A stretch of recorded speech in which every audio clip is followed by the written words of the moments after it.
They had invited her as a joke. Everyone knew it, even if no one said it aloud.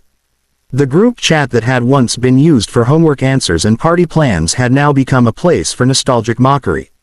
Screenshots traveled quietly between the former popular crowd like secret currency. Let's see if she still shows up in those grandma sweaters. Bet she still stutters when she talks. Should we have a pity chair ready for her? They laughed behind their screens, but the laughter came from the same place it had in high school, insecurity. Back then, Alina was the easiest target. Too shy to fight back, too brilliant to fit in, too poor to hide it. Her mother worked double shifts at a pharmacy. Her father had left long before memories could form. Alina wore thrift store clothes because that was all they could afford. She carried huge old textbooks, donated ones with torn covers, and people joked she looked like she was training to be a librarian from the 1800s. Her silence made them bold. Her loneliness made her visible. Her intelligence made her resented. So when the reunion committee, mostly the same people who used to laugh at her, sent out the official invites, they added her name with a type of pleasure that wasn't friendly at all. They told themselves it was harmless, just part of the fun, but deep down, the motivation was the same as always. They wanted to see what had become of the girl they once called Invisible Alina. They wanted to confirm she hadn't changed, that they were still ahead somehow. Yet none of them expected her to accept. Even those who suggested inviting her said it with the assurance she wouldn't come. Some were even disappointed when her RSVP arrived, short, formal, and without emojis. It unsettled them. Why would someone they used to ridicule choose to show up? What did she have to gain? Still, they comforted themselves with old assumptions. She probably lives in some tiny apartment, one said. Probably works some boring job, another added. People like her don't really change.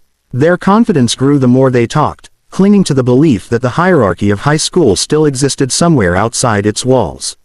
What none of them knew was that while they gossiped, Alina had already seen the screenshots. Someone had forwarded them anonymously. She had read every message without flinching, without anger, without sadness. If anything, she felt something closer to relief, the final reminder that she had made the right choice by leaving all of them behind. And yet, she decided to go. Not for them. For herself, to face the ghosts of the past on her own terms, and to show, quietly but unmistakably, that the girl they once mocked had rewritten her life far beyond the limits they had set for her. The reunion venue sat atop a luxury event hall, its rooftop glowing beneath strings of golden lights that swayed gently in the evening breeze. It was the type of place chosen specifically to impress, an open-air terrace with a panoramic view of the entire city, a DJ booth tucked into one corner, and a bar stocked with drinks most of them couldn't afford on a regular day. For the former cool kids, appearances still mattered, and tonight was their stage. People began arriving early, hoping to make an entrance. One classmate rolled up in a rented sports car, stepping out as if the paparazzi were waiting. Another arrived in a suit he had borrowed from his older brother, pretending it was tailored. A few women adjusted their dresses and heels repeatedly, whispering to each other while scanning the crowd for ex-crushes and rivals. The entire terrace buzzed with a strange mix of excitement and insecurity. Groups formed quickly, just like in high school, tight circles of people laughing a little too loudly. Tossing compliments that sounded more like questions, comparing jobs, salaries, vacations, and relationships. Someone would mention a promotion, and suddenly everyone else had one too. Someone would brag about their new apartment, and suddenly they all lived in nice places. But every conversation drifted, sooner or later, back to the same question: did Alina say she was coming?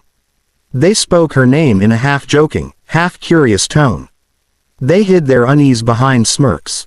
Some expected her to walk in looking exactly as she had before, hair unstyled, bag too big, sweater too warm for the weather. A few kept checking the elevator, imagining her stepping out timidly with her old shy posture. Someone even joked that they should prepare a charity donation box for her arrival.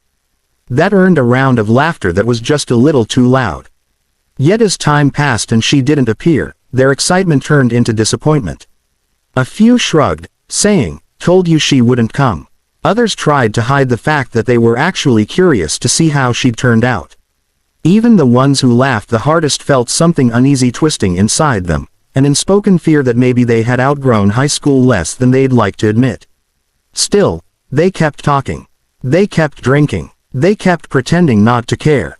What they didn't realize was that Alina was already in the sky above them, watching the city drift past beneath the helicopter's glass window.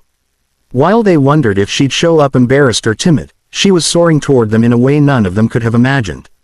The first sound was almost imperceptible at first, a faint, distant hum that no one paid attention to. Glasses clinked, laughter carried over the soft DJ music, and the wind teased the edges of tablecloths. Then the hum grew louder, steadily rising into a roar that made conversations stumble and phones lift instinctively toward the sky. A shadow fell across the terrace, stretching long and dark across the faces of those who had once considered themselves untouchable. Heads turned instinctively. The air shifted. Something was coming. At first, people thought it might be a drone, a publicity stunt, anything that could explain the noise without threatening their fragile composure. But as the sleek, black helicopter descended, carrying its rotors in a blur of thunderous power, the reality hit. The rooftop's open-air space trembled beneath the wind, champagne flutes wobbled on their delicate stems, and hair whipped into eyes. Panic mixed with awe. Some stepped back, gripping the railing, while others froze mid-laugh, unsure whether to run or stare. The helicopter's door slid open with precise, almost cinematic ease, and out stepped Alina. Her presence seemed to hush the rooftop. Every previous assumption about her shattered instantly. Gone were the oversized sweaters, the timid posture, the shy glances. She was wearing a tailored dress that fell perfectly, understated but impossibly elegant, her hair falling naturally around her shoulders. Her expression was calm, composed, almost imperious, and every step she took on the rooftop felt deliberate, as if gravity itself respected her arrival. The former popular crowd gawked, speechless. Conversations stopped mid-sentence, laughter died in throats, and the usual smirks of superiority dissolved into shocked silence. Some tried to recover, calling out her name, forcing smiles that faltered when met with her unwavering gaze. The energy of the terrace shifted. What had been a night of nostalgia, mockery, and subtle superiority turned into a stage where Alina now commanded every eye, every whisper, every heartbeat. She walked toward the center of the terrace with the grace of someone who had long since learned. That confidence was its own form of power. The helicopter's rotors continued to thrum behind her, a soundtrack of triumph, as the guests slowly realized that the class loser they had mocked had arrived not for attention, not for approval, but on her own terms, imposing, undeniable, unstoppable.